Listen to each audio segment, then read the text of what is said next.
இனிய வணக்கங்கள் அன்பு நண்பர்களே. மீண்டும் ஒரு புத்தம் புதிய நன்னாள் இறைமையின் வரமாக நமது தளத்தின் முதல் படிநிலையாக நேர்மறை சிந்தனைகளை இப்பொழுது சிந்திக்க இருக்கின்றோம். இப்பிரபஞ்ச வெளியில் நிக்கமர நிறைந்திருக்கும் பரம்பொருளே உம்மை வணங்குகின்றோம். உந்தன் அளப்பரிய அன்பினால் எங்களுக்கு கிடைத்திட்ட பெற்றோர்கள், வழிகாட்டிகள், உற்றார் உறவினர்கள், நண்பர்கள் மற்றும் ஒவ்வொரு உயிருள்ள ஆன்மாக்கள் மற்றும் உயிரற்ற பொருட்களுக்காகவும் மனம் நிறைந்த நன்றி. உந்தன் அபரிவிதமான படைப்பால் இப்பூவுலகு எழில் நிறைந்த இயற்கையாலும் நிறைவளங்களாலும் நீடித்த நலன்களாலும் ஆக சிறந்த நேர்மறை எண்ணங்களாலும் இவ்வுன்னத உலகிலும் எங்கள் உயிர் துடிப்புள்ள உள்ளங்களிலும் நீக்கமர நிறைந்துள்ளது. உந்தன் அளப்பரிய அன்பினாலும் அருளினாலும் ஆசிராலும் நாங்கள் ஒவ்வொருவரும் உயர்ந்த உன்னதமான வாழ்வியல் பயணத்தை நிறைவுடனும் நிம்மதியுடனும் அன்றாடம் மேற்கொண்டு வருகின்றோம் ஆக சிறந்த வழிகளில். இதனால் நாங்கள் இச்சமூகத்தின் இன்றியமையாதவர்கள் என்பதையும் சீரிய வழியில் பயணிக்கும் அளவிற்கு ஆக்கப்பூர்வமான வழிகளில் எங்களை அன்றாடம் புதுப்பித்தும் வருகின்றோம். உந்தன் ஒப்பற்ற வழி நடத்துதலுடன் சிறுதுளி பெருவெள்ளமாகும் என்பதை போல் நாங்களும் சிறுக சிறுக சாதனை துளிகளை கோர்த்து வருங்கால சரித்திரத்தை ஆக்கப்பூர்வமான முன்னெடுப்புகளால் அலங்கரிக்கும் வரம் தாரும். அனைவருக்கும் நன்றி, அனைத்திற்கும் நன்றி, ஆண்டவனுக்கும் நன்றி. நமது நிகழ்வின் அடுத்த படிநிலையாக நாம் ஒரு நிமிட தியானத்திற்குள் பயணிக்க இருக்கின்றோம். கண்களை மெலிதாக மூடிக்கொள்வோம், கரங்களை கோர்த்துக்கொள்வோம். இப்பிரபஞ்ச பெருவெளியில் உள்ள இறைமைக்கு கிடைத்த மற்றும் ஒரு அற்புதமான நன்னாள் இது. இப்பொழுது நாம் உச்சரிக்க இருக்கும் ஒவ்வொரு வார்த்தைகளுடன் நன்றி உணர்வினையும் கலந்து இறைமைக்கு சமர்ப்பிப்போம் அன்பின் காணிக்கையாய். இன்றெடுத்து அன்றாடம் அமுதூட்டி அன்பாகவும் கருணையாகவும் மாறிப்போன அன்பு தாய்க்கு மனம் நிறைந்த நன்றி. ஒவ்வொரு நாளையும் ஒவ்வொரு பொழுதையும் தமது உழைப்பாலும் தியாகத்தாலும் குடும்பத்தை நிறைத்து அறிவாகவும் ஆற்றலாகவும் மாறிப்போன அன்பு தந்தைக்கு மனம் நிறைந்த நன்றி. பரிசுத்தமான இயற்கையை பரிசளித்து சென்ற நம் முன்னோர்கள் ஒவ்வொருவருக்கும் மனம் நிறைந்த நன்றி. கற்பித்தல் என்னும் இனிய அனுபவங்கள் வாயிலாக அன்றாட பொழுதுகளை அர்த்தமுள்ளதாக்கும் ஆசிரிய பெருந்தகைகள் ஒவ்வொருவருக்கும் மனம் நிறைந்த நன்றி. இப்பிரபஞ்ச பூவுலகினுள் பயணித்துக் கொண்டிருக்கும் பயணிக்க இருக்கின்ற ஒவ்வொரு உயிருள்ள ஆன்மாக்களுக்கும் மனம் நிறைந்த நன்றி. உயிரற்ற பொருட்களாய் வாழ்வின் உடன் வழிதுணையாய் வாழ்வின் பாதையை என்றென்றும் நிறைக்கும் உயிரற்ற பொருட்களுக்கும் மனம் நிறைந்த நன்றி. இப்பிரபஞ்ச பூவுலகினை தமது பேரன்பாலும் பேரருளாலும் பேராசிராலும் ஆண்டு அரவணைத்து காத்து வரும் அந்த ஆண்டவனுக்கும் நன்றி. இப்பொழுது நமது சுவாசத்தின் ஓசையில் அது பயணிக்கும் பாதைகளில் நாமும் ஒரு நிமிடம் இணைந்து பயணிப்போம். நம் மூச்சின் சுவாசத்தினை செவிப்படுத்தியவர்களாய்.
இப்பிரபஞ்ச பெருவெளியில் நிக்கமர நிறைந்திருக்கும் முடிவில்லா பரம்பொருளின் அன்போடும் அருளோடும் ஆசிரோடும் எங்கள் வாழ்வியல் சூழல் அன்றாடம் அர்த்தமுள்ள வகையில் சீருடனும் செம்மையுடனும் பண்பட்டு வருகின்றது. இதனால் இச்சமூகத்தின் சீரிய சிறந்த முன்மாதிரிகளாக நாங்கள் திகழ்வதோடு நில்லாமல் பல்வேறு சாதனைகளையும் அதன் வாயிலாக சரித்திரங்களையும் படைக்கும் அற்புத படைப்பாளிகளாக பரிணமிப்போம். இறைமைக்கு நன்றி. இனிய வணக்கங்கள் அன்பு நண்பர்களே. மீண்டும் ஒரு புத்தம் புதிய நன்னாள் இறைமையின் வரமாக நமது தளத்தின் 1061வது நாள் நிகழ்விற்கு உங்கள் ஒவ்வொருவரையும் அன்புடன் வரவேற்பதில் பெருமகிழ்வு கொள்கின்றோம். நாங்கள் இந்த நாள் உங்களுக்கு ஆக சிறந்த நன்னாளாக அமைந்திடவும், நீங்கள் அடியெடுத்து வைக்கும் ஒவ்வொரு முயற்சிகளும் உங்களுக்கு ஆக சிறந்த வெற்றிகளை பரிசளிக்கவும் அன்பின் வாழ்த்துக்களை பகிர்ந்து கொள்வதில் பெருமகிழ்வு கொள்கின்றோம். நாங்கள் அன்பிற்கினிய நண்பர்களே, இந்த வாரம் முழுக்க நாம் விழித்திரு என்கின்ற அற்புதமான ஒரு தொகுப்பின் கீழ் நமது சிந்தனைகளை செழுமைப்படுத்தி வருகின்றோம். நமது சீர்மைமிகு சிந்தனையாளர்களின் சிறப்புரைகள் வாயிலாக இன்று நமது தளத்தில் அன்பு சகோதரி பேச்சு புயல் காயிராபே நித்யாதேவி அவர்கள் எளிய முறையில் கணிதம் என்கின்ற அற்புதமான தலைப்பின் கீழ் நம்மிடையே சிறப்புரையாற்ற இணைந்திருக்கின்றார். கணிதத்தில் மாயாஜாலம் எவ்வாறு நிகழ்கின்றது என்பதை மைய பொருளாக கொண்டது இன்றைய நிகழ்வாக இருக்கின்றது. நமது ஒவ்வொரு வாழ்க்கையின் செயல்பாடுகளிலும் கணிதம் என்பது ஒரு முக்கிய அங்கமாக நம்மோடு செயல்பட்டு வருகின்றது. கணிதம் சிலருக்கு எட்டிக்காயை போல் கசக்கக்கூடியதாக இருக்கின்றது. பலருக்கோ கணிதம் எளிமையான இலகுவான ஒன்றாக இருக்கின்றது. கணிதத்தை எவ்வாறு நமக்குள் எளிமைப்படுத்திக் கொண்டு அணுகலாம் என்பதை குறித்த அற்புதமான பார்வையினை இன்று அதிகாலை அன்பு பரிசாக வழங்குவதற்காக இணைந்துள்ள அன்பு சகோதரி பேச்சு புயல் காயிராபே நித்யாதேவி அவர்களை சொல்லரங்க சொந்தங்களாகிய உங்கள் ஒவ்வொருவரின் சார்பிலும் சரித்திரம் படைப்போம் தளம் அவரை இந்நிகழ்விற்கு வருக வருக வருக என வரவேற்பதில் பெருமகிழ்வு கொள்கின்றது. வாருங்கள், அடுத்த 50 நிமிடங்கள் அற்புதமான சிறப்புரையில் இணைவோம். நமது வாழ்வியல் புத்தகத்தில் புத்தம் புதிதாய் இன்று மலர்ந்துள்ள புதியதோர் பக்கத்தின் அழகியதோர் அத்தியாயத்தினை கணிதத்தில் மாயாஜாலம் என்கின்ற அற்புதமான தலைப்போடு இன்றைய நாளை செம்மைப்படுத்துவோம். இன்றைய நாளின் ஒவ்வொரு பொழுதுகளையும் எளிமைப்படுத்துவோம். நன்றி. அன்னையுடன் வாழ்ந்த காலம் பெரிது. அன்னை தமிழுடன் வாழும் காலம் பெரிது. அன்னை தமிழுக்கு முன்வணக்கம். சரித்திரம் படைப்போம் நம் சொந்தங்களுக்கு காலை வணக்கம்.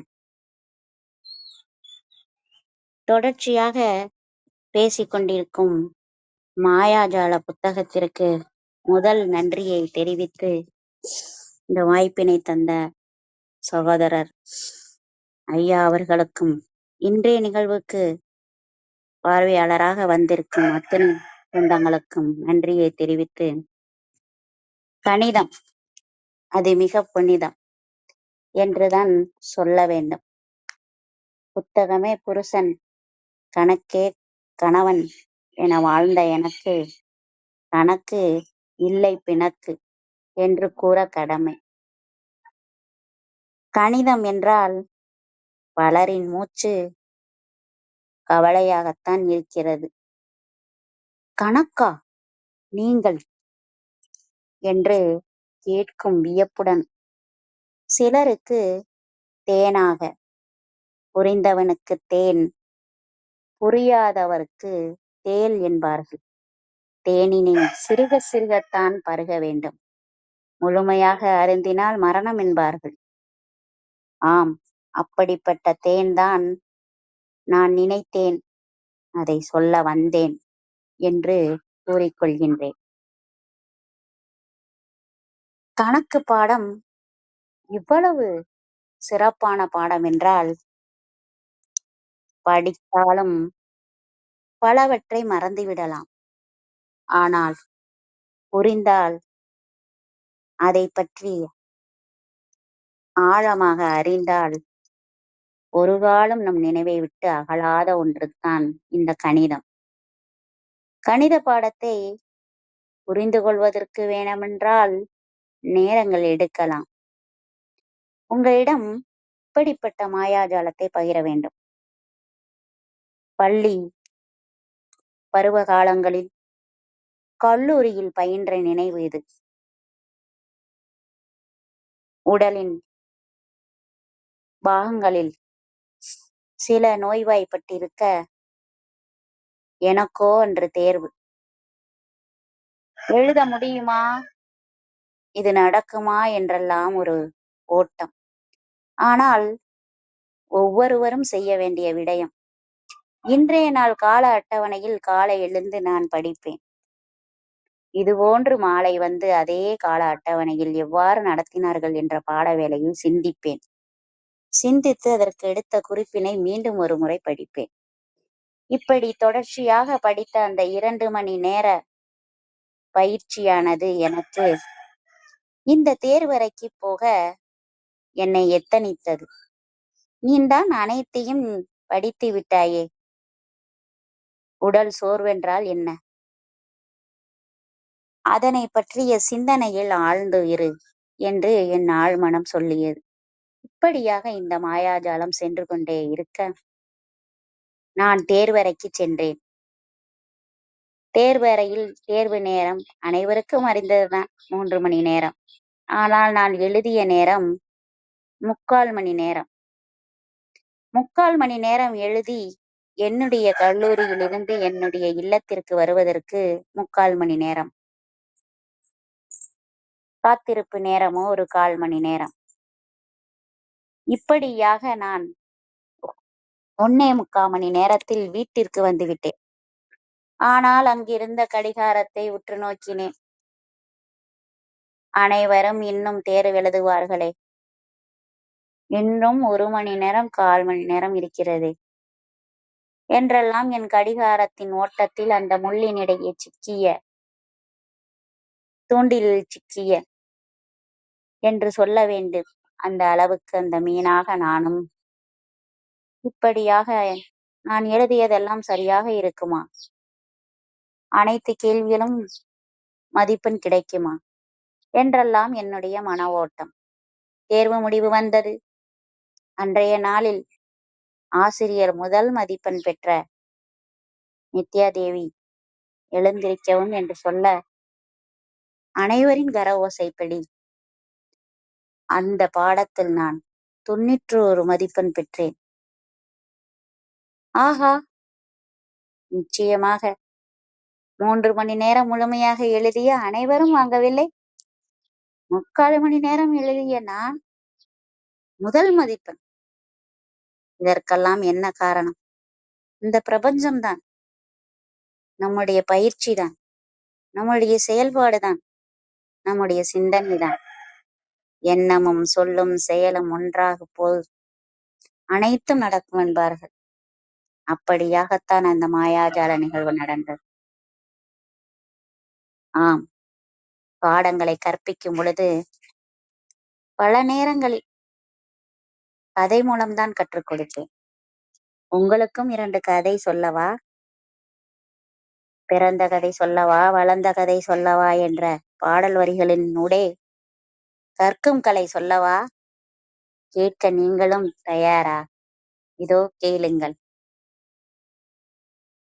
அனைவரும் இந்த பாடம் சற்று சிக்கல் என்று எண்ணுவார்கள். ஆகா, இது அப்படிப்பட்ட பாடமே அல்ல, இது எவ்வளவு எளிமையான பாடம் தெரியுமா என்றெல்லாம் சொல்லி உள்ளே செல்வேன். ஆம், பாட பெயரே சிக்கல் எண்தான். நாங்கள் படிக்கும் காலத்தில் அதற்கு பெயர் சிக்கல் எண்கள். இப்போது பாடநூலில் உள்ள அந்த பாடத்தின் தலைப்போ கலப்பெண்கள், காம்ப்ளெக்ஸ் நம்பர். நான் பேசுவதெல்லாம் கணித சம்பந்தப்பட்ட எடுகோள்களாக வார்த்தைகளாக இருந்தாலும் கணிதம் படிக்காதவர்களுக்கும் எளிமையாக புரியும் என்பதை இங்கு கூற கடமைப்பட்டுள்ளேன். கதை சொல்லலாம் என்று நினைத்தேன், ஆனால் பாடல் ஊடே வந்துவிட்டது. பாட்டு பாடி விடுகிறேனே முதலில், உங்களுடைய அனுமதியுடன். ம் நாங்க புதுசா நாங்க புதுசா கத்துக்கிட்ட பாடம் இதுங்க. நாங்க புதுசா நாங்க புதுசா கத்துக்கிட்ட பாடம் இதுங்க. இது பேரு கலப்பெண்ணுங்க. Z equal to X plus i Y. மெய் பகுதி மெய் பகுதி பிளஸ் ஐ கற்பனை பகுதி. நாங்க புதுசா கத்துக்கிட்ட பாடம் இதுங்க. இது பேரு கலப்பெண்ணுங்க. இந்த எக்ஸ்ன்றது மெய்ப்பகுதி, இந்த ஒய்ன்றது கற்பனை பகுதி. அததான் நாங்க இப்படி ஒரு டான்ஸ போட்டு எம்ஜிஆர் அந்த காலத்துல ஆடின அந்த பாடலோட இணைத்து அவ்வளவு சிறப்பா அந்த பாடத்தோட தொடக்கத்தை. ஏன் இந்த பாடத்துல மெய்னா என்ன? உடல் மெய்வருத்த கூலி தரும். உண்மை, மெய்யாலும். ஆமா, கற்பனை மிகப்பெரிய விசாரணை. கற்பனை மிகப்பெரிய விற்பனை. கற்பனை என்றாலும் கற்சிலை என்றாலும் கடவுளை உன்னை மறைவேன். கடவுள் இல்லைன்னா என்ன செய்ய முடியுமோ அது போலதான் கற்பனை இல்லைன்னா ஒன்னும் செய்ய முடியாது. நீங்க கற்பனை செஞ்சு பாருங்கங்க, ரோஸ் கலர்ல ஒரு யானை கற்பனை பண்ண முடியுதாங்க? அப்ப நீங்க பிரெயின் சரியா இருக்குங்க. ஆமா தானே? ஆமான்னு சொல்லுது எங்க வீட்டு இயந்திரங்கள் கூட. என்ன கற்பனை! இப்படியாக அந்த பாடத்தின் அறிமுகங்களை கொடுத்து கிளம்பி விடுவேன். அடுத்து இரட்டைப்படை சார்பு, ஒற்றைப்படை சார்பு. இதுல உள்ள முக்கோணவியல் சார்புகள் சைனு, காசு, டேனு, கொசிகன், சீக்கன், காட். இந்த 6 பேரையும் நான் சொல்லலைன்னா கஷ்டம். இங்க 6-7 பேர் இருந்தாலும் இந்த 6 பேரை நான் உங்களுக்கு சொல்றேன். பஞ்ச பாண்டவர்களை நம்ம கேட்டிருக்கோம் மகாபாரதத்துல. ஆனா இங்க இருக்கிற திரிகோணமிதி சார்புகள்ல இந்த 6 அண்ணன் தம்பி ரொம்ப ரொம்ப பெரிய ஃபேமஸ். இந்த 6 அண்ணன் தம்பியும் என்ன பண்ணுவாங்கன்னா அவங்க அவங்களுடைய நோக்குல இருப்பாங்க. இவங்களுக்கெல்லாம் ஒருத்தர் இருக்காருங்க, இந்த 6 அண்ணன் தம்பியும் வளர்த்தெடுத்த தாத்தா. அவரு தாங்க பித்தாக்கரசு. ஆமா, உண்மையிலே சொல்றேன், தாத்தா ரொம்ப ஃபேமஸ். எல்லாரும் பித்தாக்கரசு தேற்றம் எழுதாம வந்திருக்கவே மாட்டோம். ஆமாவா இல்லையா? ஆமா ஆமா, அது எவ்வளவு பெரிய தேற்றம். இந்த தேற்றத்துல 10வதுல எழுதுனாத்தான் நம்ம பாஸ்ன்ற மாதிரி. என்ன, இந்த 6 அண்ணன் தம்பியும் அவ்வளவு வளர்ப்பாரு அந்த தாத்தா. இந்த சைன் இருக்கானே, அவன் தான் ஆளு. ஆமா, இவன் ஆப்பத்தை எடுத்து கையில வச்சுக்குவான். Opposite by ஹைபாட்டெனிஸ். ஆப்போஹை ஆப்போஹை ஆப்போஹை அப்படின்னு போவான். ஓகே வாங்க. ம் காஸ் தீட்டா இருக்கான்னு பாருங்க, அவன் எல்லாரையும் அட்ஜஸ்ட் பண்ணுவாங்க. நீங்களே சொல்லுங்க, நமக்கு காசு இருந்தா எல்லாத்தையும் அட்ஜஸ்ட் பண்ணிடுவோமா, பண்ண மாட்டோமா? காசு இல்லாமத்தானே ஒய்ஃபு கூட என்ன திட்டுறா. ம் இப்படித்தானே நம்ம பணத்தை வர வைக்க மாயாஜால கொள்கை சொன்னோம் பாத்தீங்களா? பணத்தை கேளுங்க, கண்டிப்பா வரும். இன்னைக்கு கூட காசோலைய பத்தி தான் பேசணும்னு இருந்துச்சு. ஆனா என்ன பண்ண, மாயாஜாலம் கணிதத்துலன்னு பேசுறதுக்கு கடவுள் வாய்ப்பு. இப்படியாக இந்த காசு இருந்தா அட்ஜசன் பை ஹைபாட்டெனிஸ் எல்லாத்தையும் சமாளிச்சிடலாம். இந்த டேன் இருக்கானே, எல்லாத்தையும் திரும்பி பார்ப்பான். சைனா இருந்தா என்ன, காசா இருந்தா என்ன, ரெண்டையும் திரும்பி பார்ப்பனே. பாத்தீங்களா? Sine by cos. இதுதான் டேன். எவ்வளவு எளிமையா புரிஞ்சிருச்சு. ம் ஒண்ணும் இல்லைங்க. இந்த சைனு, காசு, டேனு, கொசிக்கனு, சீக்கனு, காட்டு, இந்த 6 அண்ணன் தம்பி நல்லா தாங்க இருப்பாங்க. நல்லா வளருவாங்க. அண்ணன் தம்பியா இருந்தவங்க ஒரு குறிப்பிட்ட காலங்கப்புறம் பங்காளியா மாறிட்டாங்க. பங்காளி, எப்படி இருக்க பங்காளி அப்படின்னு நம்ம கேட்போம். ஆமாவா இல்லையா? அந்த மாதிரி பங்காளியா மாறிட்டாங்க. அது யாரு பங்காளி அப்படின்னு கேக்குறீங்களா? நான் யாருக்கு யாரு பங்காளின்னு சொல்றேன் கேளுங்க. Okay okay. இந்த சைன் இருக்காரே, இந்த சைனுக்கு cosecant. Sine theta equal to 1 by cosecant theta. Cosecant theta equal to 1 by sine theta. இதுதாங்க பங்காளின்னு சொல்ல வந்தேன். சைனுக்கு கொசிக்கன்னா காசுக்கு secant. Cos theta equal to 1 by secant theta. Secant theta equal to 1 by cos theta. நான் சொல்றது புரியுதாங்க? கேக்குதாங்க? Okay. tan theta. tan theta equal to 1 by cot theta. Cot theta equal to 1 by tan theta. எப்படிங்க? ஈஸியா இருக்கா? இப்படிதாங்க ரிவர்ஸா மாறிட்டாங்க. என்ன பண்ண? இவங்க இதனுடைய தலைகீழ் சார்புன்னு சொல்லுவாங்க. தலைகீழ் சார்பு மட்டும் இல்ல, கோசார்புன்னு ஒண்ணு இருக்குங்க. இந்த கோசார்பு என்னன்னு கேளுங்களேன். டேனுக்கு காட்டு தலைகீழியாவும் இருப்பான், கோசார்பாவும் இருப்பான். ஆனா இந்த சைனு காசுக்கு வேற ஒருத்தவங்க தாங்க கோசார்பு. நான் சொல்றேன் கவனிங்க. சைன், கோசைன், இது ரெண்டுக்கும் டபுள் ஆரோ போட்டுக்கணும். நம்ம எஜுகேஷன் கோ எஜுகேஷன் அப்படின்னு சொல்லுவோம்ல, அதே மாதிரிதான். சைனு கோசைனு, சீக்கு கோசீக்கு. புரிஞ்சுச்சா? டேனு கோட்டேனு. கோட்டேனு தான் காட்டுன்னு வந்துரும். என்ன, கட்டில திருப்பி போட்டுடலாமா? டேனை காட்டு அப்படின்னு சொல்றதுக்காக கட்டில திருப்பி போட்டுடலாமா அப்படின்னு சொல்றேன். காசு சீக்கு. இந்த காசு சீக்கு ஈவன் ஃபங்க்ஷன். அதை பத்தி நான் ஒரு கதை சொல்றேன். ரொம்ப முடியல. என்ன பண்ண?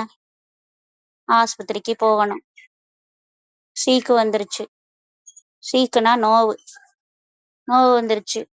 என்ன பண்ண? ஆஸ்பத்திரிக்கு போகணும். ஏங்க, ஒரு 500 ரூபாய் இருந்தா கொடுங்களேன், ஆஸ்பத்திரிக்கு போகணும். உனக்கு என்ன ஏற முடியலதான். ஆஸ்பத்திரிக்கு போறேன், அங்கிட்டு போறேன், இங்கிட்டு போறேன்னு எல்லாத்தையும் இழுத்து பாத்துக்க, கடைசியா முடியாம கடை.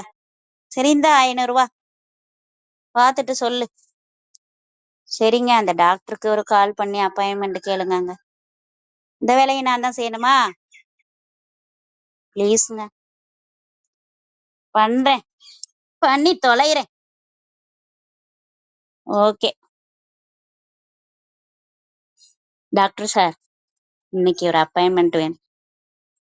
என்னப்பா, உன் மனைவிக்கு முடியலையா? ஆமா சார். சரி, வர சொல்லு. இத்தனை மணிக்கு வா. 10 மணிக்கு வரையா? சரிங்க, வைக்கிறேன். ஓகே, சொல்லிட்டேம்மா அப்பாயின்மெண்ட்ட. சரி போ. அங்க போனா 500 ரூபாய் தானே எடுத்துட்டு போனேன். ஆனா 500 ரூபாய்க்கு பதிலா 1000 ரூபாய் பில்லு வந்துருச்சு. ஒரு சீக்கு வந்ததுனால காசு 2 மடங்கு செலவாயிடுச்சு. சீக்குனா நோய். சீக்கு வந்த கோழி நம்ம பார்த்துருக்கோம். அது வாயில தயிர், மோர், வெங்காயத்தெல்லாம் நறுக்கி போட்டு அதோட கழிதலை நிப்பாட்டுவாங்க. ஞாபகம் இருக்கா? சரி. இப்படியாக சீக்கு வந்தா காசு 2 மடங்கு செலவாகும். இந்த இரட்டைப்படை சார்புகள் தான் 2 மடங்கு செலவாகும்னு சொல்றேன்.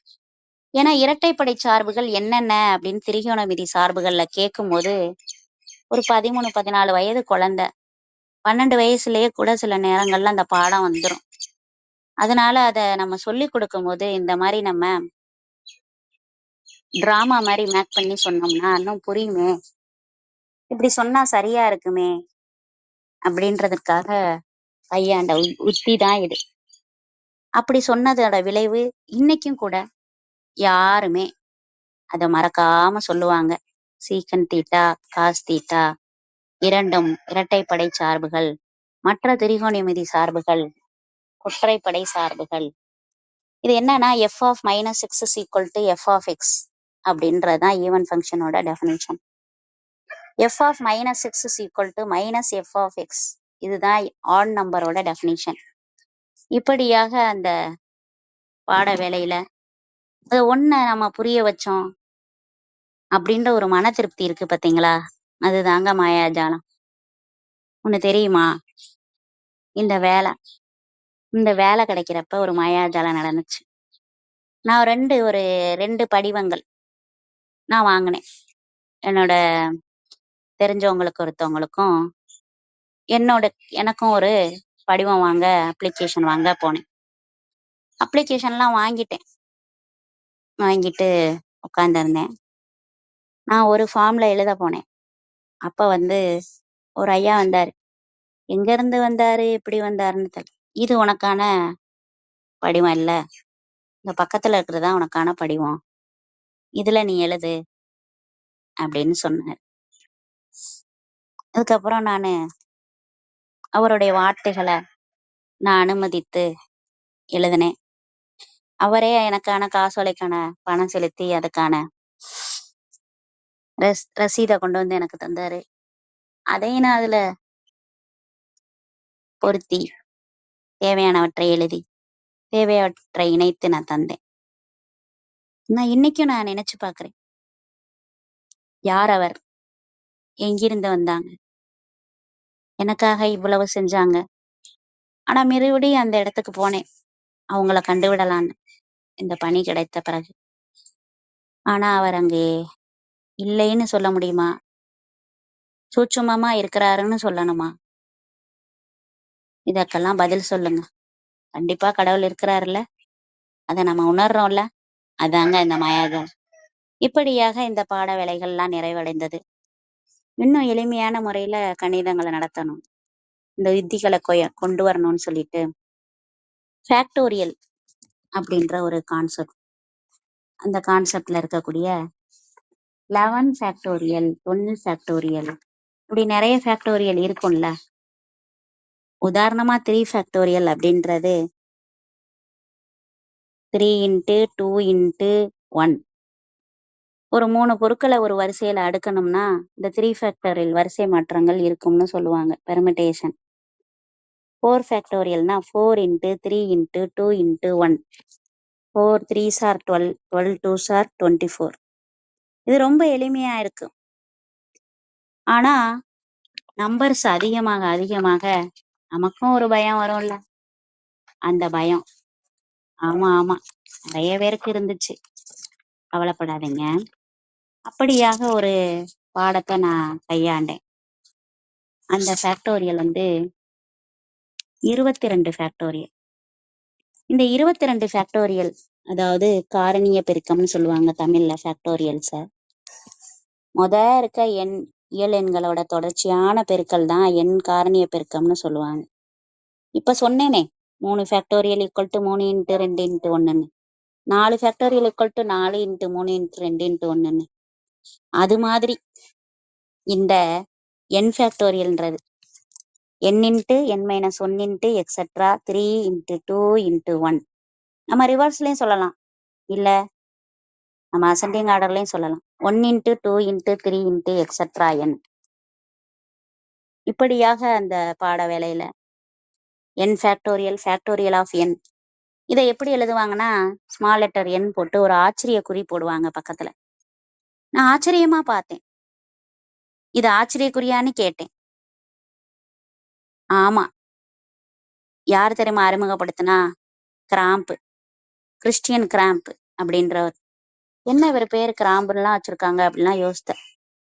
ஆமா, கிராம்பு ரொம்ப நல்ல ஒரு ஒரு அஞ்சரை பெட்டியில இருக்கக்கூடிய ஒரு ஸ்பேஸ்ல இருக்கக்கூடிய ஒரு நல்ல முக்கியமான ஒரு பொருள். என்ன 1808 இந்த மேத்தமெட்டிஷியன் பிரெஞ்சுக்காரரு, இவர் தான் இந்த என் ஃபேக்டோரியல் அப்படின்ற நோட்டேஷன் அதை கண்டுபிடிச்சாரு. இவர் என்ன கண்டுபிடிச்சு முடிச்ச பிறகு நான் 22 ஃபேக்டோரியலை வச்சுட்டு கிளாஸ்ல ஒரே குழப்பம், படிக்கவே முடியல. என் ஃபேக்டோரியல் அவ்வளவு பெரிய முக்கியமா அப்படின்னு சொன்னா அதை நான் சொல்லல.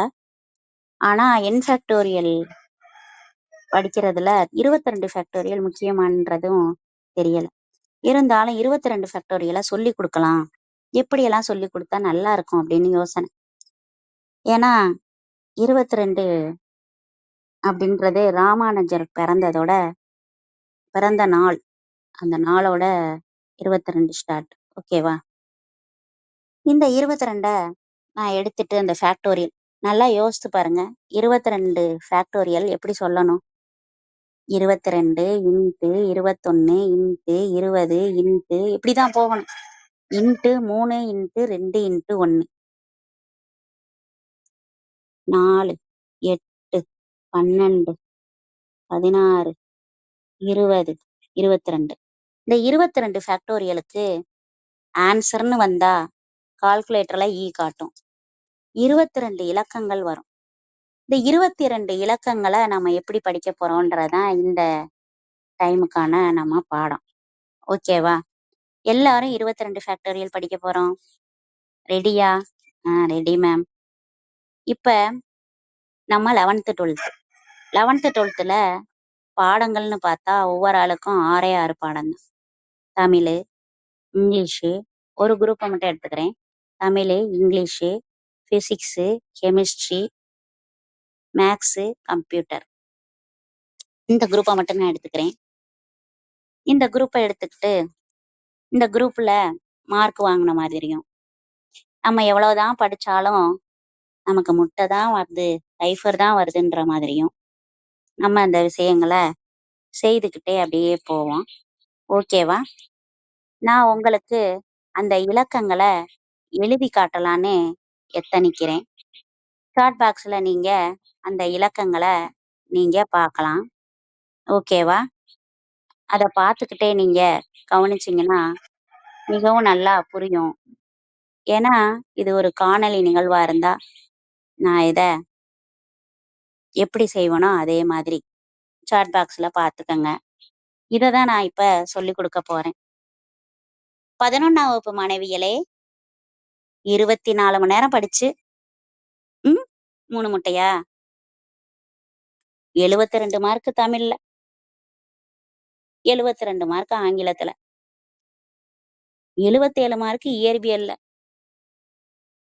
60 மார்க் கெமிஸ்ட்ரியில, 76 மார்க் கம்ப்யூட்டர் சயின்ஸ்ல,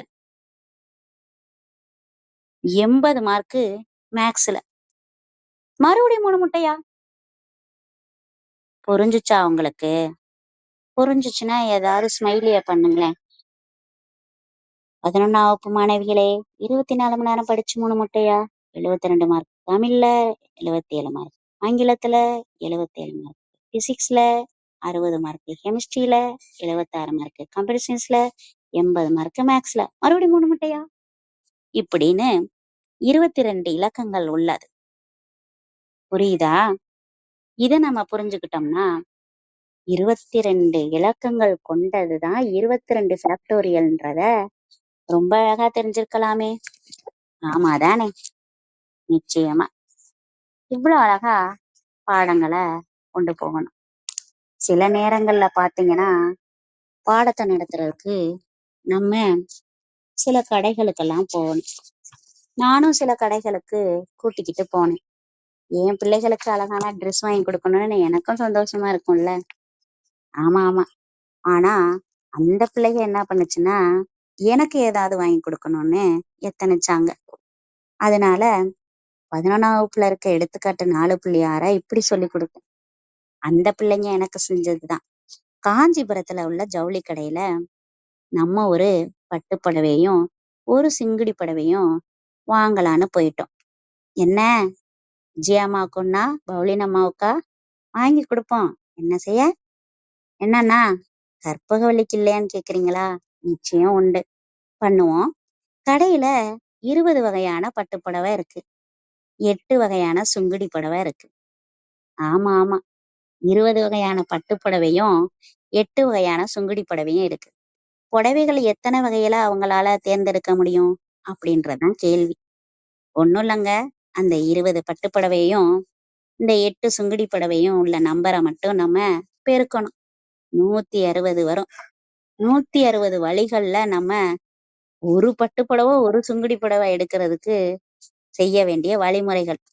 ஏன் இப்ப ஜவுளி கடைக்கு பெண்கள் போனா வர தாமதமாகுதுன்னு தெரியுதா? மொத எடுத்த ஒரு பட்டு புடவைக்கு, மொத எடுத்த சுங்குடி புடவைய கனெக்ஷன் பண்ணி பாப்பாங்க. இல்ல 2வது மொத எடுத்த பட்டு புடவையே 2வது எடுக்க போற சுங்குடி புடவைக்கு கம்பேர் பண்ணி பாப்பாங்க. அதாவது பெர்முடேஷன்னா அரேஞ்ச்மெண்ட். அது வரிசை மாற்றம். இந்த ஃபேக்டோரியல் சொன்னேனே அது. ஆனா இது தேர்ந்தெடுப்பு காம்பினேஷன். என்ன காம்பினேஷன் சரியே இல்லையே! அப்படின்னு நம்ம சொல்லுவோம் பாத்தீங்களா? வெள்ள பேண்ட்டுக்கு கருப்பு சட்டை, கருப்பு பேண்ட்டுக்கு வெள்ள சட்டை அப்படின்ற மாதிரி எந்த காம்பினேஷன் சரியா இருக்குன்னு சொல்லி பாருங்க. உங்களுக்கே தெரியும். ஆமா, ஆமா. அப்படிதாங்க. எனக்கு என் பிள்ளைக ஒரு பட்டு புடவையும், ஒரே ஒரு சுங்குடி புடவையும் வாங்குறதுக்கு 160 வழிகள்ல வேலைகள செஞ்சாங்க. எப்படி இருந்துச்சு? நல்லா இருந்துச்சா? அப்படிதாங்க. Super, super. இன்னொன்னு சொல்றேன் கேளுங்க. ஒரு நல்ல கார். என்ன சேவியர் ஐயாக்கு வாங்கி குடுக்கலாமா? அன்பு ஐயாக்கா? யாருனாலும் சரி. சண்டை போடாதீங்க. கொஞ்சம் பேருக்கு வாங்கி குடுத்துர்றேன். ராஜா சார் கோச்சுக்குவாங்க. என்ன விஸ்வநாதன் சாரு? அவரும் யோசிக்கிறாரு. Okay, okay. பாப்போமா? ஒரு கார் ரொம்ப அழகா இருக்கு. அத வாங்கணும்னு எனக்கு ஆசை. ஆமா, ஆமா. சந்தையில 2 வகையான வியாபார முத்திரை கொண்ட கார் இருக்கு. ஆ இதுல 3 வகையான வகைகள் இருக்கு. 3 வகையில இருக்குது. 2 வகையான கார்ல இருக்கு. கலரு எல்லாருக்கும் பிடிக்கணும்ல. இல்லைன்னா நம்ம கலர் குடிக்கிற மாரி நிலைமை ஆயிடும். கலர் ரொம்ப முக்கியம். கலர்ஸ். ஆமா, ஆமா. அந்த கலர நம்ம பார்க்குறோம். 5 கலர்ல இருக்குங்க. எந்த கலர் உங்களுக்கு பிடிக்குதுன்னு சொல்லுங்க. நிச்சயம் வாங்கி தரேன். ஓகேவா? கலர் முக்கியம். ஆமா. நமக்கு ம் 3 வகையான வியாபார முத்திரைகள் இருந்துச்சு. 2 வகையான வியாபார முத்திரைகளும், 3 வகையான வகைகளும் இருந்துச்சு. அதுல 5 வகையான நிறங்கள் இருந்துச்சு. இதுதாங்க கணக்கு. வாங்க போலாம். பெருக்கல் விதிப்படி தாங்க இதுவும் அமையும். ஆமா, ஆமா. ரொம்ப எளிமையான சம் இது. 2 இன்டு 3 இன்டு 5. 2 3 6. 6 5 30. இப்படிதாங்க அந்த கணக்கு முடிஞ்சுச்சு. ஒரு கார் வாங்குறதுக்கு அ 2 வியாபார முத்திரை கொண்ட 3 வகை உள்ள 5 கலர்ல உள்ள கார் வாங்குறதுக்கு 30 வகையில நம்ம 30 வழிகள்ல நம்ம கார செலக்ட் பண்ணிட்டோமா? ஆமா. இப்படித்தான் நெறைய பேர நம்ம செலக்ட் பண்றோம். என்னங்க நம்மளுடைய வாழ்க்கை துணைய கூட என்ன செய்தாங்க? பொருத்தம் இருக்கா? இவங்க வருத்தமா இருப்பாங்களா? இதெல்லாம் நம்ம பார்க்க தானே செஞ்சோம். அது மட்டும் இல்ல. மனப்பொருத்தம்னு ஒண்ணு இருக்கான்னு நல்லாவே நம்ம பார்த்து, இன்றைய காலங்கள்ல நடக்கிற பொருத்தமான காதல் திருமணங்களும் அனைத்தையும் காண தானே செய்றோம். ரொம்ப அருமையா இருக்குல்ல? இந்த பாடம் படிக்க ரொம்ப எளிமையா இருக்கும். ஆமாங்க. இப்படியாக பாடத்த கொண்டு போயிட்டே இருக்கணும். இந்த விஷயங்களுக்கு ஊடே ஆல் ஸ்டூடண்ட் டேக் சென்டம்ங்க. இந்த ஆல் ஸ்டூடண்ட் டேக் சென்டம்னா என்னன்னு கவனிக்கிறீங்களா? எல்லாருமே சென்டம் வாங்கணும். அது எல்லாருக்கும் உள்ளது தானங்க. ஒண்ணு தெரியுமாங்க? புத்தகத்துல ஆல் ஸ்டூடண்ட்ஸ் டேக் சாக்லேட்ன்னு இருக்குங்க. நான் தாங்க சாக்லேட்ட எடுத்துட்டேன். சாக்லேட்ட எடுத்தாலும் உங்களுக்கு தரமாட்டேன். நானும் திங்க மாட்டேன். கடலை மிட்டாய் வாங்கி தரேன். பாருங்க. All student take centum. அதுதான் இப்ப இருக்கிற ஒரு 10 நிமிட சங்கதி. புரியுதா? இந்த ஆல் ஸ்டூடண்ட் டேக் சென்டம நான் சொல்றேன் நல்லா கவனிங்க. ஆல் இது முதல் கால் பகுதியில இருக்கும். தாத்தா வீடு மாதிரி. நம்ம என்ன வேணாலும் போய் எடுத்துக்கலாம். நம்ம ராஜ்யம்தான். சித்தப்பா பையன், பெரியப்பா பையன் வந்தா என்ன செய்ய மாட்டோம்? டேய் போடா! எனக்கும் இது தாத்தா வீடு தான்டா! அப்படின்னு நம்ம சொல்ற அளவுக்கு டோன உயர்த்திக்கலாம். புரியுதா? முதல் கால் பகுதியில எல்லா முக்கோணவியல் சார்புகள். 6 அண்ணன் தம்பி சொன்னேன் பாத்தீங்களா? சைனு, காசு, டேனு, கொசிக்கன், சீக்கன், காட்டு இவங்கெல்லாம் பிளஸ்ஸுங்க. ஆமா, ஆமா.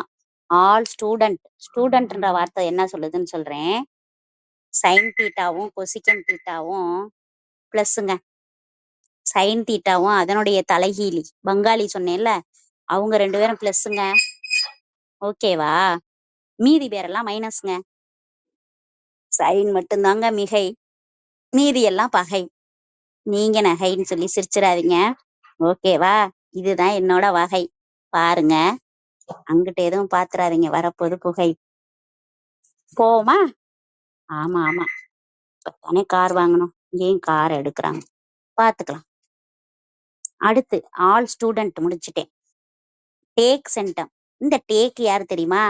அதான் கட்டில திருப்பி போட சொன்னேனே, காட்டும் டேனும், அவங்க தாங்க.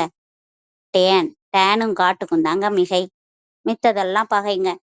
புரிஞ்சுச்சா? ஈஸி தானே. All student take centum. Centum யாருங்க? நமக்கு காசு இருந்தா சென்டம் தானே. எஸ் எஸ், காசும் சீக்கணும் தாங்க சென்டம். அந்த கால்பகுதியில இவங்க இருப்பாங்க. இப்படி 4 கால்பகுதியில இருக்கிறவங்கள யாரெல்லாம் மிகை, யாரெல்லாம் எதிர்மறையான பகைன்னு நான் சொல்லிட்டேன். உங்களுக்கு புரிஞ்சுச்சுன்னு நினைக்கிறேன். ரொம்ப அருமையான பாடம். இந்த சைனும் கொசிக்கனும் 2ஆம் கால்பகுதியில பிளஸ்ஸா இருப்பாங்க. 3ஆம் கால்பகுதியில காட்டும் டேனும். 4ஆம் கால்பகுதியில காசும் சீக்கணும். இதுல வழிமுறைகள்லாம் இருக்குங்க. தீட்டாவை பேஸ் பண்ணிட்டு 90 மைனஸ் தீட்டா முதல் கால்பகுதியில, 2ஆவது கால்பகுதியில 180 மைனஸ் தீட்டா, 3ஆவது கால்பகுதியில 270 மைனஸ் தீட்டா, 4ஆவது கால்பகுதியில 360 மைனஸ் தீட்டா. இது அப்படியே ஜம்ப் பண்ணி பிளஸ்ஸா போகும். முதல் கால்பகுதியில 360 பிளஸ் தீட்டா, 2ஆம் கால்பகுதியில 90 பிளஸ் தீட்டா, 3ஆம் கால்பகுதியில 180 பிளஸ் தீட்டா, 4ஆவது கால்பகுதியில 270 பிளஸ் தீட்டா. இப்படி பிளஸ்ஸா மாறும். இதெல்லாம் பேஸ் பண்ணி அந்த மதிப்பை நம்ம போடுவோம். ஒற்றை 90ஆ, ஒத்தச்சடை போட்டா மிஸ்ஸுக்கு கோவம் வரும் அப்படின்னு சொல்லி கோசார்பை பத்தி சொல்லுவேன். இதுவே லைவ் செக்ஷனா காணொளியில இருந்தா அவங்களுக்கு கரும்பலகை வாயிலாவே சொல்லி கொடுப்பேன். ரொம்ப எளிமையான ஒரு விஷயம் தாங்க, நம்ம எல்லாரும் கத்துக்க முடியும். அதுல பாயிண்ட்ஸ் கொடுப்பாங்க. இரட்டைச்சடை போட்டா அதே அப்படின்னு சொல்லுவேன்.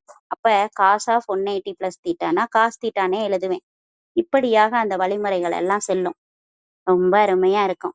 அதை பேஸ் பண்ணி தான் இந்த ஆல் ஸ்டூடெண்ட் டேக் சென்டம் அப்படின்ற ரிசல்ட்டை நான் சொல்லி கொடுப்பேன். ரொம்ப அருமையா கவனிப்பாங்க. எப்படா இந்த பாடம் வரும்னு நினைப்பாங்க. முதல்ல ஏண்டா இந்த பாடம் வந்துச்சுன்னு நினைச்ச அந்த சின்ன குழந்தைங்களுக்கு எப்படா இந்த பாடம் வரும், நம்ம அதை செய்வோம்னு சொல்ற அளவுக்கு நம்ம அதை சொல்லி கொடுக்குறோன்றது ரொம்ப சந்தோஷமா இருக்கு. இப்படிதாங்க எளிய முறையில கணிதங்கள் அடுக்கடுக்கா இன்னும் நிறைய விஷயங்கள் இருக்கு. ஒரு ஆப்பிளை கட் பண்ணி அதோட வேல்யூவை நம்ம கண்டுபிடிக்கிறதுக்கு, சைன் தீட்டாவோட 0 வேல்யூ 0, ஆப்பிளை கட் பண்ணல, ஆப்பிளை முழுசா வச்சிருக்கேன், சைன் 90 1, 108ல போலாமா? 108ன்றது மந்திரம், எந்திரம் மட்டும் கிடையாது. 108ன்னு ஏன் சொல்றேன்னா சைனு காசு டேனு. 108ல போகும்போது 90 டிகிரில வேகமா போகிற மாதிரி நினைச்சுக்கணும். ஏன்னா எல்லா வண்டியும் வாகனங்களும் நகரும். ஆமாவா? ஆமா ஆமா. சைன் 90 1, காஸ் 90 0, டேன் 90 இன்ஃபினிட்டி, வரையறுக்க முடியாது. இது 108. இது சைன் 90யோட வேல்யூ. இதுக்கு நான் என்ன பண்ணேன்னா, என்னடா 108ல போறதுன்னு சொன்னா எல்லாரும் ஒரு மாதிரி முறைக்கிறாங்க, எனக்கே ஒரு மாதிரிதான் இருந்துச்சு அப்படின்னு சொல்றாங்களா பல பேரோட எண்ண கிடக்கு. பரவாயில்ல, கவலைப்படாதீங்க. இப்ப நான் சொல்றத கேளுங்க. இந்த 108ல போறது அப்படின்றது sine 90 tan, cos 90 tan 90, tan 90 infinity. இந்த இன்ஃபினிட்டி எப்படி இருக்கும்னா 8 இருக்கு பாத்தீங்களா, 8 படுக்க போட்டிருப்பாங்க, 8 படுத்து தூங்குங்க, ரொம்ப அழகா தூங்கும். அதுதாங்க 8, ஸ்லீப்பிங் ஸ்டேஜ் ஆஃப் 8 அப்படின்றதான் இன்ஃபினிட்டி. யாராவது ஆம்புலன்ஸ்ல முடியாதவங்க உட்காந்து போவாங்களாங்க? படுத்துட்டு தானே போவாங்க. இப்படி நான் சொல்லி பார்த்தேன். ஆனா சிலருக்கு ஒரு எதிர்மறையான சிந்தனை, என்ன மேடம் முடியாம இருக்கோம், 108ல போறோம் படுத்திருக்கோம் அப்படின்றீங்க அப்படின்ட்டாங்க. சரி, நம்ம எதுக்கு கவலைப்படணும், எதுக்கு நம்ம நோய்வாயே சொல்றது? சீக்கு வந்தா காசு 2 மடங்கு செலவாகும், அதுக்கும் நீங்க ஆஸ்பத்திரி தான் சொன்னீங்க. இதுக்காவது ஏதாவது சொல்லுங்க. வாங்க வாங்க, குதூகலமா ஒரு கல்யாணத்துக்கு போவோம். இப்ப தமிழ்ல வாழ்த்துறதுக்காக விஜயாமாவை கூப்பிடுவோம். விஜயாமா, தமிழ்ல வாழ்த்துங்களேன். நீங்க தான் நிறைய அழகா நிறை புகழ், நிறை செல்வம், விஞ்ஞானம் பெற்று வாழ்க வளமுடன் அழகா சொல்லி முடிப்பீங்க. ஆமாவா? வாழ்த்தணும், வாழ்த்தணும், வாழ்த்தணும். வாழ்த்துறது அவ்வளவு முக்கியம். அதனால தமிழாசிரியரை கூப்பிடுறாங்க. தமிழாசிரியர் வாழ்த்திட்டு போயிட்டாங்க. "நீடூடி வாழ்க, பல்லாண்டு காலம், பல்லாயிரத்து காலம் இருவரும் இணைந்து வாழ்க, கரம் கோர்த்து வாழ்க, மனமுவந்து வாழ்க" அப்படின்னு சொல்லிட்டு போயிட்டாங்க. அடுத்து இங்கிலீஷ் டீச்சர் இருந்தாங்கங்க. இந்த இங்கிலீஷ் டீச்சரை கூப்பிடுறாங்க. "May god bless you all the best, all the very success" அப்படின்னு சொல்லிட்டு எல்லாமே அவங்களுமே நல்லா பிளஸ் பண்ணிட்டு போயிட்டாங்க. பிளெஸிங்ஸ் எல்லாம் அழகா எழுதி, கோட்ஸ் எல்லாம் எழுதி, நம்ம ஹாப்பி பர்த்டே டு யூ அப்படின்னு சொல்லிட்டு மேங்க மே லாங் லைஃப் யூ அப்படிலாம் சொல்லுவோம்ல, அது மாதிரி அழகா ஆங்கில ஆசிரியர் வாழ்த்திட்டு போயிட்டாங்க. மேக்ஸ் டீச்சரை கூப்பிட்டுட்டாங்கங்க. சும்மா இருக்க முடியுமாங்க? என்னங்க, எல்லாரும் கண்ணு தானங்க, எல்லா பாடமும் பாடம் தானங்க. மேக்ஸ் டீச்சர் என்ன பயந்துருவாங்களா? இதோ பயப்படல பாத்தீங்களா? திரிகோணமிதி அப்ப எனக்கு உதவுச்சு. sin 90 போல நீங்க ஒண்ணா இருக்கணும். cos 90 மாதிரி உங்களுக்கு பிரச்சனைகள் இல்லாம போகணும். tan 90 மாதிரி நீங்க எப்பயுமே எல்லா தரப்புலையும் இன்ஃபினிட்டியா உங்களுக்கு ஒரு முடிவே இல்லாத ஒரு பேரானந்த வாழ்வை வாழணும் அப்படின்னு நான் சொன்னேங்க. நல்லா இருக்கா? ம், பிடிச்சிருக்கா? sin 90 மாதிரி நீங்க வாழுங்க உங்க ஒய்ஃப் கூட. ஓகே. cos 90 மாதிரி பிரச்சனைகளை இல்லாம ஆக்கிடுங்க. ஓகேவா? tan 90 மாதிரி நிறைய செல்வங்கள், நிறைய புகழ், நிறைய சந்தோஷங்கள் எல்லாம் உங்க வாழ்க்கையில வரும்ன்ற சொல்லிக்கிறேன். இந்த நாளை இனிய நாளாக மாத்துறதுக்காக இந்த வாய்ப்பை தந்த அண்ணாவுக்கு நன்றியை தெரிவிச்சு, மாயாஜாலத்துல எளிய முறை கணிதம் எப்படி இருந்துச்சுன்னு சொல்லுங்க. இது ஒரு மாயாஜாலம் மட்டும் இல்ல, மேஜிக் மட்டும் இல்ல, கணக்கு ஒரு லாஜிக். இந்த லாஜிக்க அழகா புரிஞ்சுக்கிட்டு போனீங்கன்னு வச்சுக்கோங்களேன், வாழ்க்கை மிகப்பெரிய விஷயம்தான். கணிதம் புனிதம் அப்படின்றத தெரிஞ்சுக்கங்க. நிச்சயமா உங்க குழந்தைங்களுக்கெல்லாம் அத சொல்லித்தாங்க. கண்டிப்பா கத்துக் கொடுங்க. ஓகே. வாய்ப்பு இருக்கு. நன்றி, நன்றி, நன்றி. நன்றி, நன்றிங்க மாண்பு தங்கை. மிகவும் சிறப்பான, அற்புதமான பகிர்தலை அதிகாலை அன்பு பரிசாக வழங்கிய தருணங்களுக்காக சொல்லரங்க சொந்தங்களாகிய அன்பு நண்பர்கள் ஒவ்வொருவருடனும் இணைந்து சரித்திரம் படைப்போம் தளம் தங்களுக்கு மனம் நிறைந்த நன்றிகளை, வாழ்த்துக்களையும், பாராட்டுகளையும் பகிர்ந்து கொள்வதில் பெருமகிழ்வு கொள்கின்றது. அன்பிற்கினிய நண்பர்களே, நாம் அனைவரும் இணைந்திருப்பது சரித்திரம் படைப்போம் தளம். ஒவ்வொரு வாரமும் ஒவ்வொரு தொகுப்பு, ஒவ்வொரு நாளும் ஒவ்வொரு தலைப்பு, வார இறுதியில் சிறப்பு விருந்தினரின் அழைப்பு, ஞாயிறுதோறும் நமக்கே நமக்கான விடுப்பு என்கின்ற அடிப்படையில் நமது தளம் இயங்கி வருகின்றது. அவ்வரிசையில் இந்த வாரம் முழுக்க நாம் விழித்திரு என்கின்ற அற்புதமான ஒரு தொகுப்பின் கீழ் நமது சிந்தனைகளை செழுமைப்படுத்தி வருகின்றோம். அதில் இன்று கணிதத்தில் மாயாஜாலம் என்கின்ற அற்புதமான தலைப்பின் கீழ் எளிய முறையில் கணிதத்தை எவ்வாறு அணுகலாம் என்கின்ற பார்வை குறித்த அற்புதமான பகிர்தலை அன்பு சகோதரி மதுரை பேச்சு புயல் காயிராப்பே நித்யாதேவி அவர்கள் அதிகாலை அன்பு பரிசாக நமக்கு வழங்கினார்கள். நாளை நமது தளத்தில் வாசிப்பை நேசிப்போம் பகுதியில் எளியோர் குரல் அன்பு ஐயா விஸ்வநாத தாசன் அவர்கள் அற்புதமான சிறப்புரையை அதிகாலை அன்பு பரிசாக நமக்கு வழங்க இருக்கின்றார். ஒவ்வொரு நாள் நிகழ்வுகளிலும் சரித்திரம் படைப்போம் தளத்தோடு இணைந்து பயணிக்கவும், நமது வாழ்வியல் வழித்தடங்களை இன்னும் வளமைப்படுத்திக் கொள்ளவும் அன்போடு அழைக்கின்றோம். இப்பொழுது நிகழ்வின் நெறியாளுமையை தொடர அன்பு தோழர் கற்பகவள்ளி அவர்களை அன்போடு அழைக்கின்றோம். நன்றி.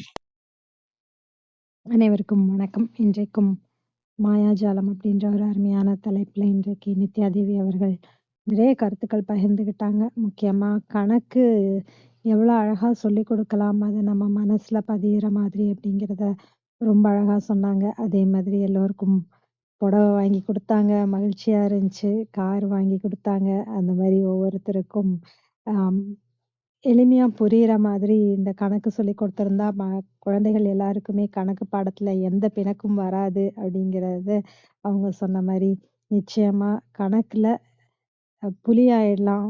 அந்த அளவுக்கு ரொம்ப அழகாவும் எளிமையாகவும் எடுத்து சொன்னதாக இருக்கட்டும். அதை வச்சு அப்புறம் தன் வாழ்க்கையில நடந்த மாயாஜால நிகழ்வுகள் அதை பத்தி சொன்னதும் கேட்கறக்கு ரொம்ப அதிகாலையில் மகிழ்ச்சியா இருந்தது. மிக்க நன்றிங்க நித்யா தேவி. விஜயகுமாரி அம்மா வணக்கம். நீங்க பேசலாம்.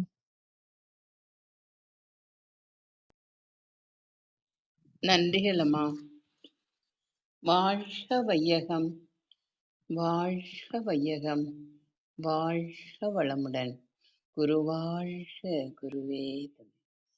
சரித்திரம் படைப்போம் தளத்திற்கு நன்றி. அதிலிருந்து தினந்தோறும் சாதனைகளை படைத்துக் கொண்டிருக்கும் அன்னை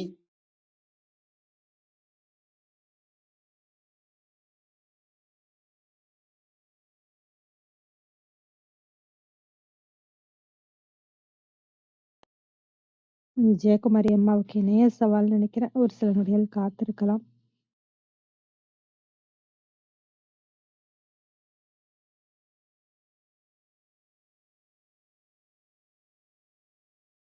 அருள் செவியர் வணக்கம். நீங்க பேசலாம்.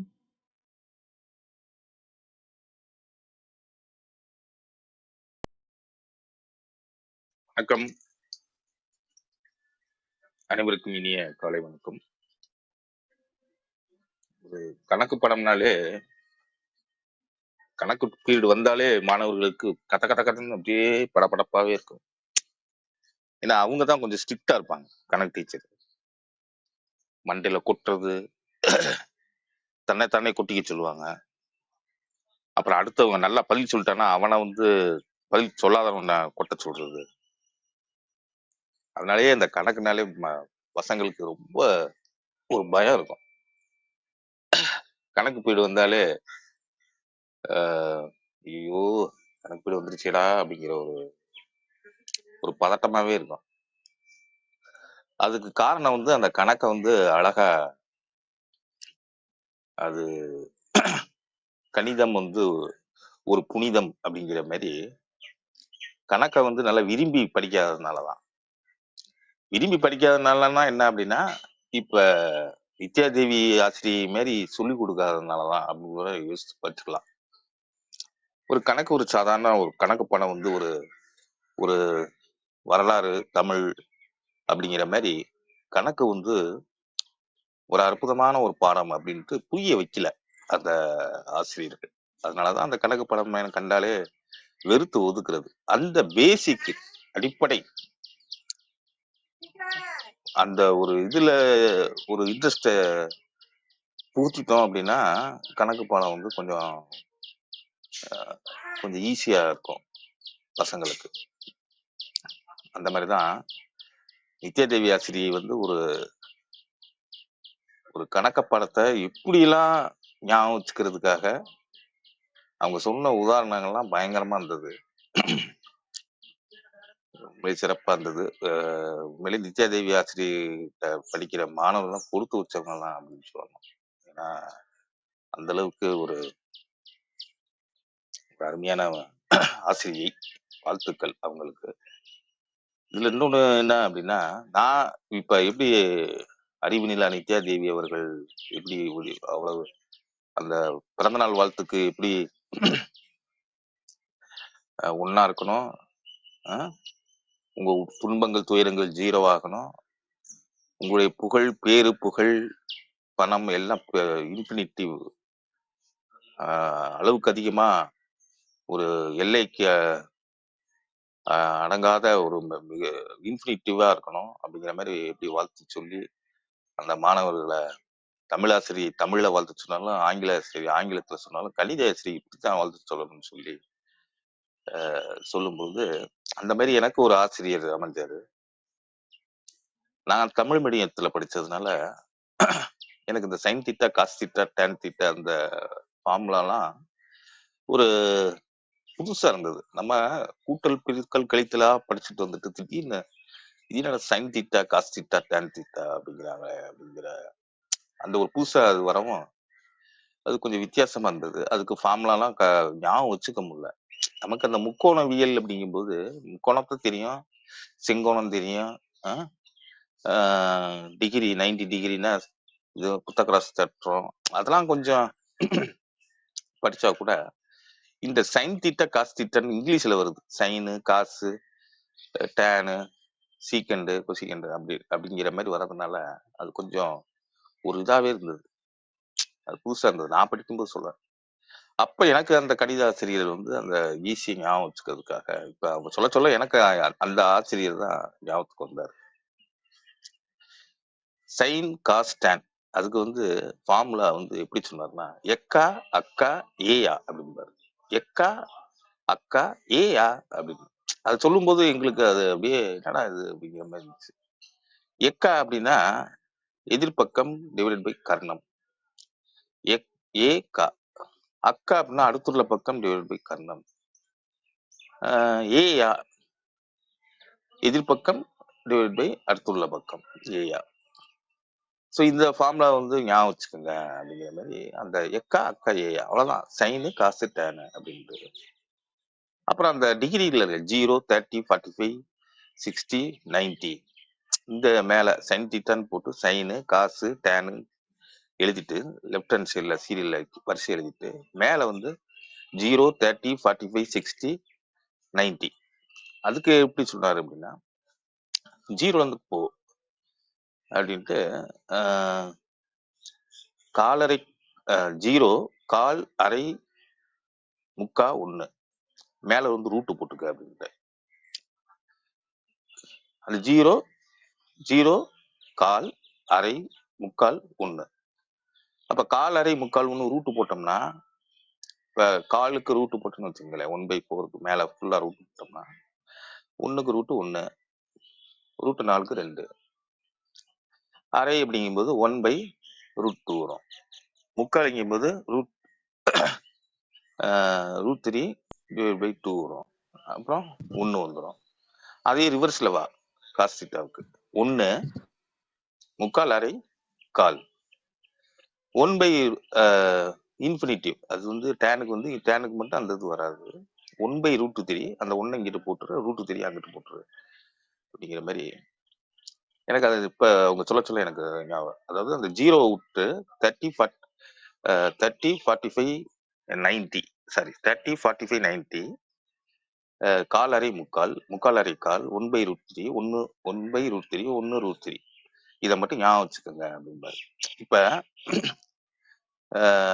tan 45 டிகிரி அப்படின்னா அதுக்கு என்ன வேல்யூ அப்படின்னா நாங்க என்ன பண்ணுவோம் 1/√3 1√3. இப்போ 1/√3 வந்து 30 1ங்கிறது 45 90ங்கிறது √3. அப்போ 1 அப்படின்னு நாங்க வேல்யூ போவோம். அந்த மாதிரி அப்ப சொல்லி கொடுத்தாரு அந்த இது. அது இப்போ வரைக்கும் திடீர்னு ஏதாவது கேட்டா கூட எனக்கு டக்குன்னு அந்த அவர் சொன்னதை தான் ஞாபகத்துக்கு வரும். அது மாதிரி நிறைய மெத்தட்ஸ் வந்து நித்யாதேவி அவர்கள் வந்து அழகா சொல்றாங்க. உண்மையிலே ரீப்ளேல வந்து கேட்கணும். இன்னும் பல நுணுக்கங்கள்லாம் கத்துக்கணும் அவங்ககிட்ட அப்படின்னு ஆசைப்படுறேன். நன்றி. வாழ்த்துக்கள் நித்யாதேவி. உங்கள்கிட்ட படிக்கிற மாணவர்களும் கொடுத்து வச்ச மாணவர்கள். ஒரு கதையா சொல்லி தருங்க, ஒரு கணக்கா அருமை. இந்த மாதிரி உதாரணங்களோடு சொல்லி தரும்பொழுது மாணவர்களுக்கு ஈஸியா போய் சேரும். நல்லா பதியும், மறக்க மாட்டாங்க. அது மாதிரி அழகா சொல்லி கொடுத்துருக்கீங்க. மிக்க மகிழ்ச்சி. நன்றி. வாழ்த்துக்கள் அனைவருக்கும். நன்றி. அன்பான வாழ்த்துக்கும் கருத்துக்களுக்கும் மிக்க நன்றி. விஜயகுமாரி அம்மா நீங்க பேசலாம்.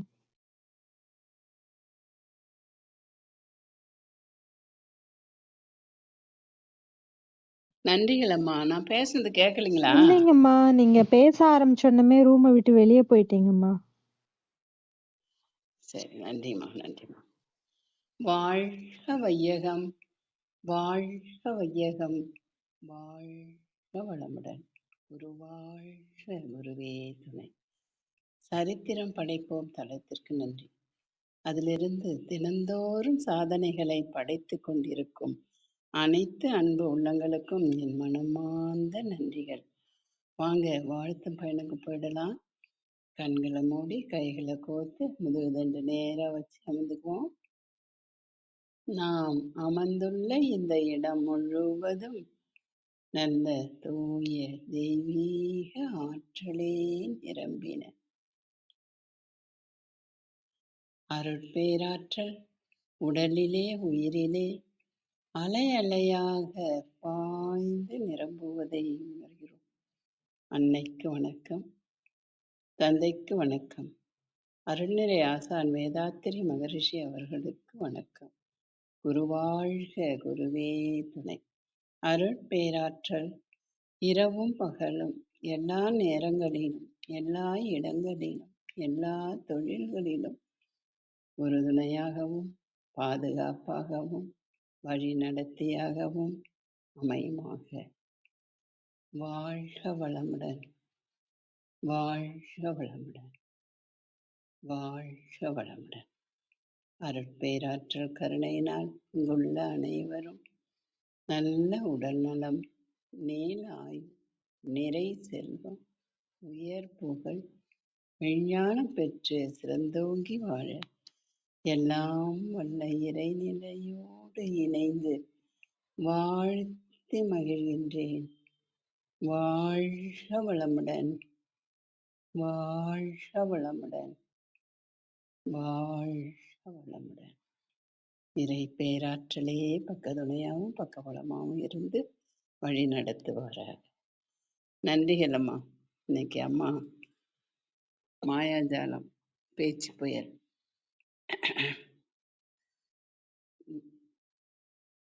நித்யா தேவி அவங்க ரொம்ப அருமையா அழகா அந்த கணித பாடத்தை நல்லா புரியும்படி தெளிவா சொல்லி கொடுத்தீங்கம்மா. நன்றிகள் அம்மா. நானுமே கணக்குல வீக்குதாம்மா. இத ஒரு 60 வருஷத்துக்கு முன்னாடி சொல்லி கொடுத்துருந்தீங்கன்னா நல்லா இருந்திருக்கும். ஆனா இப்ப எனக்கு கிடைச்சது பாருங்களேன், நம்ம குழந்தைங்களுக்கு சொல்லலாமே, சொல்லி கொடுக்கலாமே அப்படின்னு ஒரு ஆனந்தமா இந்த பதிவை நான் கேட்டுக்கிட்டு இருந்தேம்மா.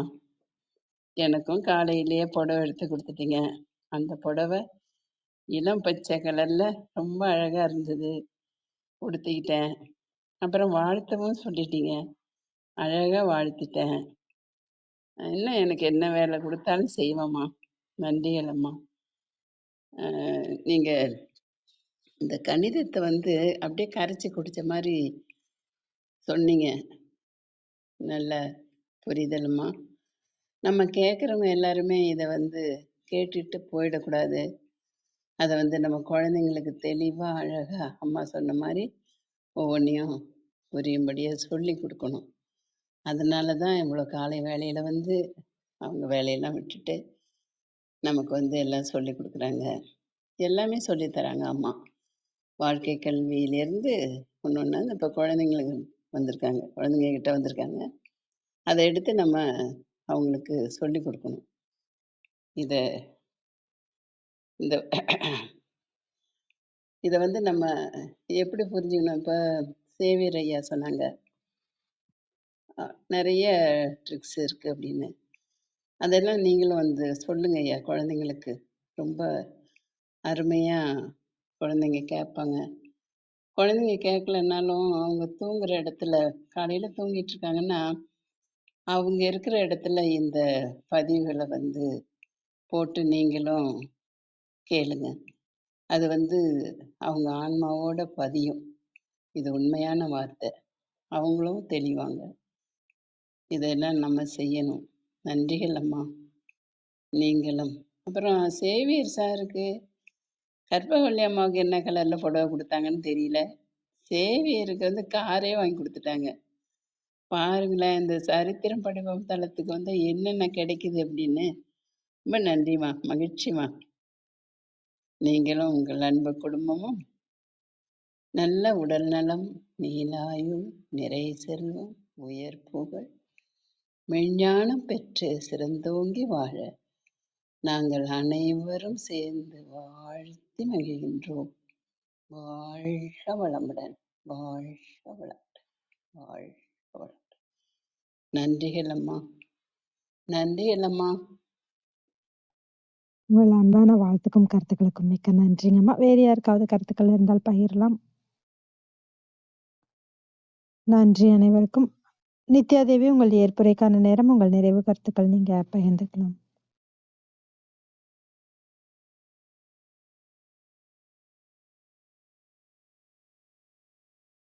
அனைவருக்கும் உற்சாகமான காலை வணக்கம். மீண்டும் ஒரு முறை நம்ம எடுத்த பாடத்துக்கு பரீட்சை வச்சு அதுல எல்லா கேள்வியும் பதில் எழுதுனா எவ்வளவு சந்தோஷமா இருக்கும்.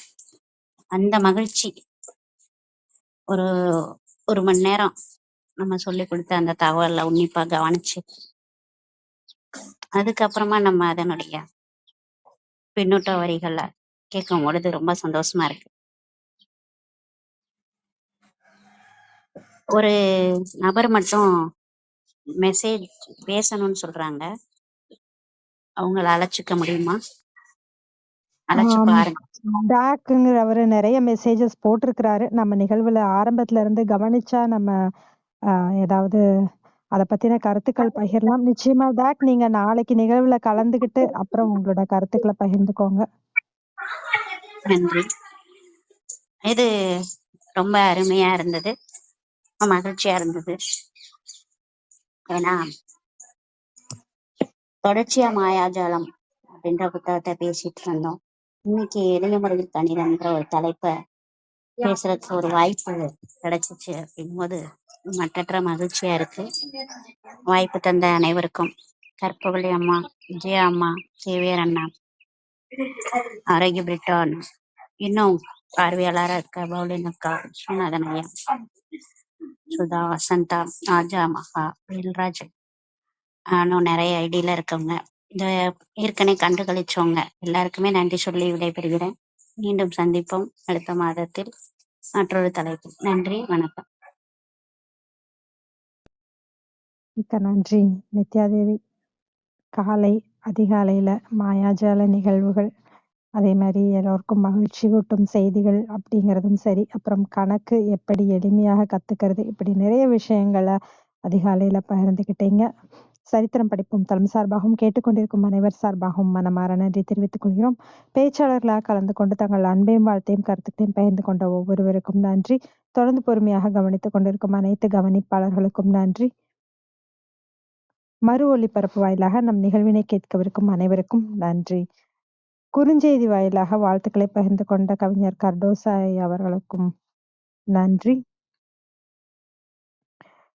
மீண்டும் நாளை காலை 6 மணிக்கு விஸ்வநாததாசன் ஐயா அவர்களின் சிறப்புரையில் அனைவரும் கலந்து கொள்ள வேண்டும் என்று அன்போடு கேட்டுக்கொண்டு விடை பெற்றுக் கொள்கிறோம். அனைவருக்கும் நன்றி, அனைத்திற்கும் நன்றி, ஆண்டவனுக்கும் நன்றி. 5, 4, 3, 2, 1 நன்று.